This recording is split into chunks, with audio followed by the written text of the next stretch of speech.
Reflexión Evangelio, viernes 11 de octubre de 2019. Lucas 11 del 15 al 26. En aquel tiempo, habiendo expulsado Jesús a un demonio, algunos de entre la multitud dijeron: por arte de Belcebú, el príncipe de los demonios, echa a los demonios.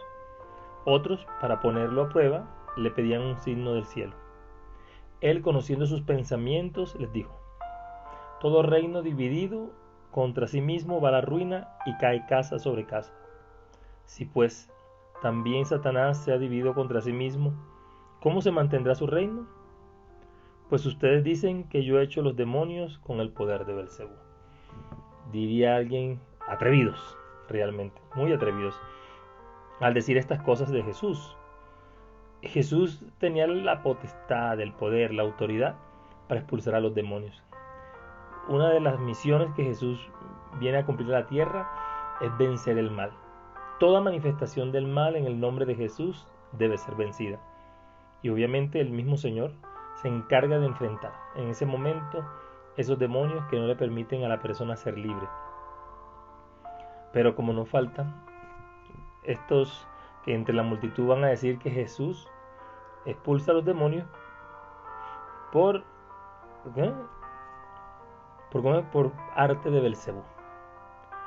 Y realmente, es decir, siempre estamos como en esa situación de juzgar, de criticar, de menospreciar las cosas que vienen de parte de Dios. Al pueblo de Israel le pasó durante mucho tiempo, a pesar de que Dios desde siempre tuvo predilección por ellos, siempre buscaban la manera de dejar a Dios mal parado. Y si no, recordemos cuando Moisés sube al Sinaí y recibe las tablas, y cuando baja se han hecho un becerro de oro. En tiempos de los jueces, el pueblo le era infiel a Dios, a Yahvé. Dios es no solamente en cuanto a la idolatría en la relación con los dioses, sino también porque quitaban a Dios del primer lugar para hacer lo que se les daba la gana. Y hoy sigue pasando lo mismo. Y hay quienes se atreven, como esos atrevidos, realmente a decir que Jesús echa a los demonios por arte de Belcebú. Es decir, realmente tienen muy poca inteligencia, porque como Jesús lo va a decir más adelante, ¿cómo es posible que el reino se divida? Un reino dividido contra sí mismo, pues tiende a perder, a desestabilizarse. Y también dice que otros, para ponerlo a prueba, le pedían signos. Lo mismo que pasa muchas veces, le estamos pidiendo al Señor signos de su gracia, de su poder.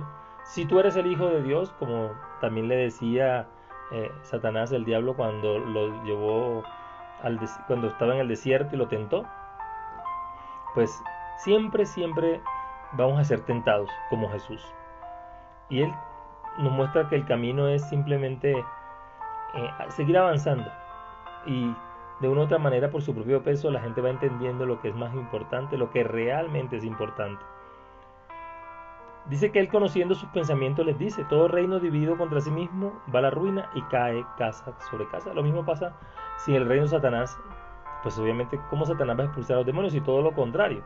Él lo que busca es que siempre nuestros corazones y nuestras mentes estén poseídos, estén llevados por esos espíritus inmundos que nos van alejando de la presencia de Dios y que nos van convenciendo de vivir cosas que pues, son seductoras, placenteras, pero que no nos permiten estar cerca de Dios, sino que nos van alejando. Dice: pero si yo he hecho, Jesús pues les contrarresta y dice, ya que ellos están diciendo que Él echa a los demonios por el poder de Belcebú, Él pregunta ahora: pero si yo echo los demonios con el poder de Belcebú, los hijos de ustedes, ¿por arte de quién los echan? Por eso ellos mismos serán sus jueces. Pero si yo echo los demonios con el dedo de Dios, entonces es que el reino de Dios ha llegado a ustedes. Y en esta parte de la perícopa, Jesús está haciendo muy claro: Jesús echa a los demonios con el poder de Dios. Cuando hace referencia al dedo de Dios, está refiriéndose al Espíritu Santo. Es una de las figuras, de los simbolismos en los cuales el Espíritu se manifiesta. Y es el dedo de Dios, es decir, es el actuar de Dios por medio de Jesús. hay que aprender a entender este tema, y es que Jesús es hombre. Como hombre, porque es que a veces nosotros no diferenciamos y pensamos que Jesús todo el tiempo eh, tiene su poder divino, ¿no? Y San Pablo nos lo aclara. Dice que se anonadó a sí mismo y no se aprovechó de su condición de Dios, sino todo lo contrario. Eh, Dios no hizo alarde de su condición de Dios, y por eso Dios le dio el nombre que está por encima de todo nombre. Es decir, Jesús nos mostró que el ser humano puede vencer las dificultades, puede vencer la muerte, puede vencer muchas situaciones en la vida. Y esto que está pasando en este momento, esta confrontación, este juzgamiento que le hacen a Jesús, Jesús está dando respuesta, y una respuesta contundente. Si Él lo hace con el dedo de Dios, es porque el reino de Dios ha llegado. Y que el reino de Dios ha llegado significa que la presencia misma de Dios está aquí y ahora. Y eso es lo que nosotros tendríamos que entender. Nos cuesta. A veces pensamos que Dios se va apartando de nosotros porque nosotros estamos cometiendo pecado. Y no, Dios está allí, ahí en el momento precisamente del pecado, ahí Dios está con nosotros. Entonces es importante tener claro que solo Dios, solo Él, realmente está con nosotros. Y que cuando nosotros le creemos a Él de verdad, cuando no estamos con tanta duda y con tanta preguntadera y con tantas inquietudes y dejándonos vapulear del viento y de las opiniones de la gente, nosotros tenemos que tener la claridad que Jesús es el Hijo de Dios y tiene el poder para expulsar los demonios, para expulsar el mal de nuestra vida. Si clamamos a Él, Él nos responderá. El Señor no hace otra cosa que salvarnos, que levantarnos, que quitar toda piedra de tropiezo, todo obstáculo de nuestro camino. Y aquí Jesús va a reforzar esto con una parábola. Dice: cuando un hombre fuerte y bien armado guarda su palacio, sus bienes están seguros. Pero cuando otro más fuerte lo asalta y lo vence, le quita las armas de que se fiaba y reparte su botín. El que no está conmigo está contra mí. El que no recoge conmigo desparrama. Cuando el espíritu inmundo sale de un hombre, da vueltas por lugares áridos, buscando un sitio para descansar, y al no encontrarlo dice: volveré a mi casa de donde salí. Al volver, se la encuentra barrida y arreglada.